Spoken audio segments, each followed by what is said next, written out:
오늘은 창세기 15장의 말씀을 묵상합니다. 하나님께서는 우리를 위한 계획을 가지고 계십니다. 아직 별들이 총총 빛나는 새벽에 하나님께서 아브라함에게 말씀합니다. 아브라함아, 밖으로 나와 눈을 들어 하늘을 봐라. 저 많은 별들을 네가 다 셀 수 있겠느냐. 내 자손이 저 하늘의 별같이 많아지리라. 아브라함에게는 아직 자녀가 없습니다. 그래서 다메섹 사람 엘리에셀을 후사로 세우려 하는데 하나님께서는 내 몸에서 아들이 나서 내 자손이 하늘의 별처럼 많아진다고 말씀하십니다. 이것은 정말 현실성이 없는 말씀입니다. 그러나 하나님의 말씀이기 때문에 아브라함은 아멘하며 그 말씀을 믿었습니다. 그럴 때 하나님께서 기뻐하시며 가사하고 의롭다 인정하십니다. 하나님께서는 하나님의 말씀이 떨어질 때 우리가 아멘하고 믿는 것을 기뻐하십니다. 히브리서 11장 6절에 믿음이 없이는 기쁘시게 못하시나니 라고 말씀합니다. 믿음이 없이는 하나님을 기쁘시게 못합니다. 우리가 믿어야 하는 것입니다. 고린도후서 1장 20절에 하나님의 약속은 얼마든지 그리스도 안에서 예가 되나니 그런즉 그로 말미암아 우리가 아멘하여 하나님께 영광을 돌리게 되느니라 말씀합니다. 우리가 아멘할 때 하나님께 영광을 돌리게 되고 하나님께서 기뻐하시는 것입니다. 하나님의 말씀을 받은 그날 새벽 아브라함은 기쁘고 벅차고 희망이 차 세상에 부러울 것이 없는 사람이 되었습니다.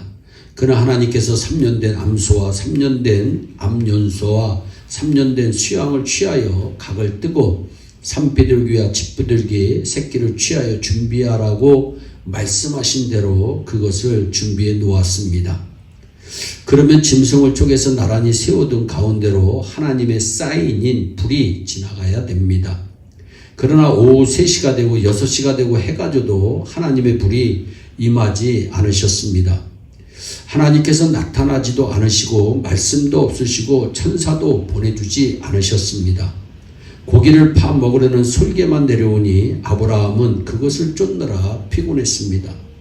이른 아침에 말씀하신 하나님께서 진종이 나타나지도 않으시고 음성도 들려주지 않으시고 해까지 져서 캄캄해지니 아브라함은 심히 무서웠습니다. 12절 말씀에 해질 때 아브라함이 깊이 잠든 중에 캄캄함이 임함으로 심히 두려워하더니 잠이 들어도 두렵고 잠이 깨도 두려웠던 것입니다. 아침에는 그렇게 희망차고 담대했던 아브라함이 그날 밤에는 심히 두려워했습니다. 이것이 아브라함의 모습이고 현재 우리들의 모습입니다. 아침에 담대했던 아브라함이 저녁에 두려워하는 이 모습이 우리 인간들의 모습입니다.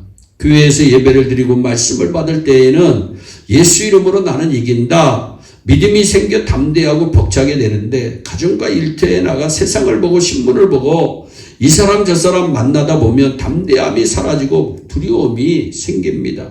이것이 사람의 모습입니다. 그러므로 우리가 항상 담대하게 사는 길은 사람을 보면서도 하나님을 바라보고 가정을 보면서도 하나님을 바라보고 세상을 보면서도 하나님을 바라보며 하나님과 함께 하나님 안에서 사는 길밖에 없는 것입니다. 마태복음 14장에 보면 예수님의 제자들이 배를 타고 가다가 풍랑이 일어나니 두려워하는데 한 사람이 바다 위로 걸어옵니다. 제자들이 그 모습을 보고 유령인 줄 알고 놀랍니다. 그런데 그때 예수님께서 말씀하십니다. 내니 두려워 말라.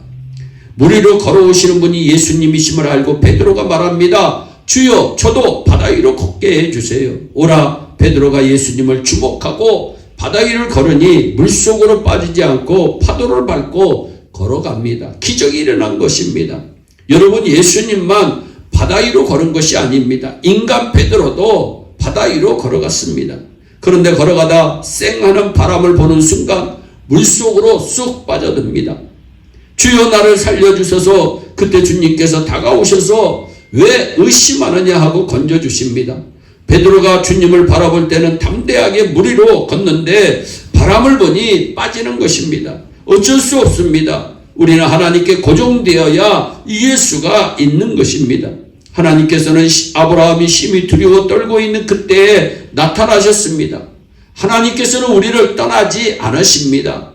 아브라함아, 정령하라. 내 자손들이 내가 주는 가나안 땅에 살지 않고 400년간 이방에 가서 나그네로 살 것이다. 거기에서 대접받지 못하고 섬기는 종이 될 것이다. 그 나라 백성들이 400년간 내 자손들을 괴롭힐 것이다.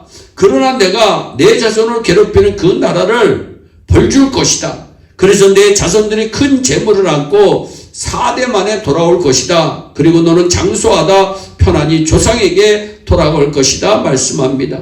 아브라함의 미래, 그 자손의 미래가 하나님의 손 안에 있었습니다.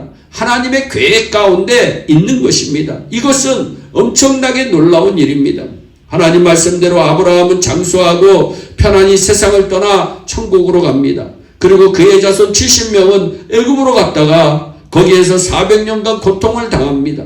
그러나 하나님께서 바로를 꺾으시니 그의 자손들이 정확하게 430년 만에 애굽 백성들에게 엄청난 재물을 받아가지고 홍해를 건너가게 됩니다. 결국은 이스라엘 백성이 잘되고 승리합니다. 이스라엘 백성이 고난을 당하는 중에도 하나님께서는 그들이 번성하게 하시고 건강하고 잘되게 하시는 것입니다. 그리고 우리가 한 가지 더 교훈을 받아야 되겠습니다. 더디더라도 낙심하지 말자. 아브라함은 하나님께서 말씀하신 대로 순종했습니다. 그런데도 하나님께서는 불도 천사도 보내지 않으셨습니다. 오히려 솔개만 와서 아브라함을 괴롭힙니다. 하나님께서 말씀하신 때는 이른 아침이었는데 캄캄한 밤이 되어도 아무런 응답이 없었습니다. 그런데 17절입니다. 드디어 하나님의 횃불이 나타나 쪼갠 고기 사이로 지나갑니다. 우리 눈에 더딘 것 같아도 하나님께서는 일하십니다. 응답이 늦은 것 같아도 반드시 응답이 있습니다. 우리가 심으면 거두게 되는 것입니다. 우리에게 더디게 느껴져도 교회 부흥이 더디고 내 집안에 되는 일이 더딘 것 같아도 하나님께서 일하고 계십니다. 그러니 언제나 의욕이 차야 합니다.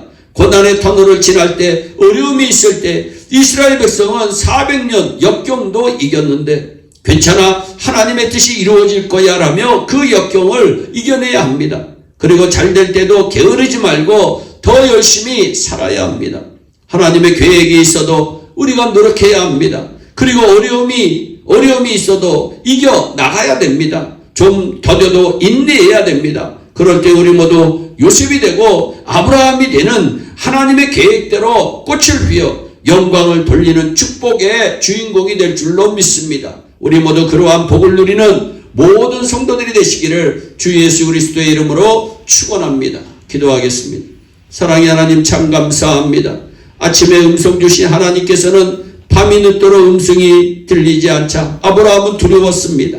그러나 결국 하나님께서는 아브라함에게 나타나시고 횃불로 하나님 고기 사이를 지나가시며 승리케 하심을 하나님 오늘 말씀을 통해서 교훈을 받습니다. 하나님 아버지, 하나님께서는 지금도 우리를 위하여 일하시고 계시다고 하는 사실을 믿고 그 하나님과 함께 날마다 승리하는 우리 예레 온 성도들이 되게 하여 주옵소서. 감사하고 예수님의 이름으로 기도하옵나이다. 아멘. 오늘도 주 안에서 승리하는 복된 하루 되시기를 바랍니다. 감사합니다.